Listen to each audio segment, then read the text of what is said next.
Buskani Gram Ponche Chomuno Kitingi BJP Bodoli Patani no Kabang Budbay Gablai Kladani Nahar Mungti Omarpur Ardi Blok by Khubza Rangamati Ponche Amsini Kirin Kirin Wato Bodoli Batani no Logiti Nok Nogo Chongboy Awimong Klaika MLA Ronjita Asole MLA Kok Sangata Yakshi Bodoni Kusa Montrini Kokbo Shawi Kanarika জনতা পার্টির আমাদের যারা প্রার্থী এবং পার্টির যারা booth president সহ পার্টির যত কর্মকর্তা আছে মহিলা মোর্চা সহ আমাদের কিষাণ মোর্চা এসসি মোর্চা সমস্ত অমরপুরে বিভিন্ন ওয়ার্ড ভিত্তিক তারা আজকে মানুষের সঙ্গে আমাদের প্রার্থীকে পরিচয় করে দিচ্ছেন।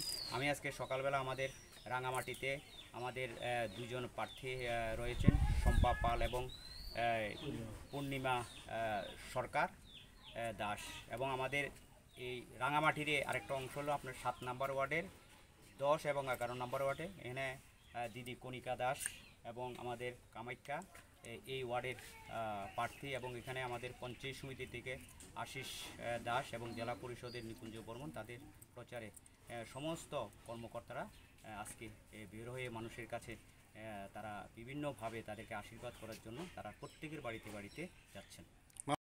প্রত্যেক পরিবার থেকে মানুষ স্বতঃস্ফূর্তভাবে এবং এই প্রচারের জন্য, এবং এটা সাধারণ একটা বিষয় যেহেতু কেন্দ্রে বিজেপি সরকার, রাজ্য সরকার, এলাকার বিধায়কও বিজেপি, তো সুতরাং পঞ্চায়েতগুলো এখানে শুভবুদ্ধি সম্পূর্ণ মানুষ কোনো অবস্থাতে বিরোধীকে ভোট দিয়ে এখানের উন্নয়নকে ব্যাহত করবে না।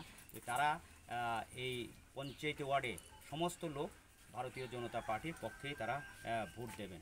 এবং বিশেষভাবে আপনারা জানেন আমাদের নগর পঞ্চায়েতে গতবার নির্বাচন হয়েছে, সেখানে যে প্রাক্তন মন্ত্রী ছিলেন রঞ্জিত দেবনাথের বকে পর্যন্ত মানুষ সেখানে ভোট দিয়ে জয়লাভ করায়নি। এই কারণে করায়নি, তারা জানে যে একটা নগরের উন্নয়নের জন্যে যে সরকার আছে তার সরকারের পক্ষে তারা রায় দেবে। তো সেটা রাঙামাটির প্রত্যেকটা লোক সেটা দেবেন। এর মধ্যে আমাদের 11টা আসনের মধ্যে 2টা আসনে তারা কোনো প্রার্থী দিতে পারেনি, এবং এবার আমরা জানেন যে অমরপুরে একটা গণতান্ত্রিক বাতাবরণ, শান্তি সম্প্রীতির মধ্যে মানুষে তারা যখন এখানে প্রার্থী পায়নি, এটাতে বুঝতে পারছেন যে তাদের অবস্থা কি। সিপিএম এবং কংগ্রেসে তারা পায়ের ভিট আস্তে মাটি সরে গেছে এবং আস্তে আস্তে তারা জনবিচ্ছিন্ন হচ্ছেন।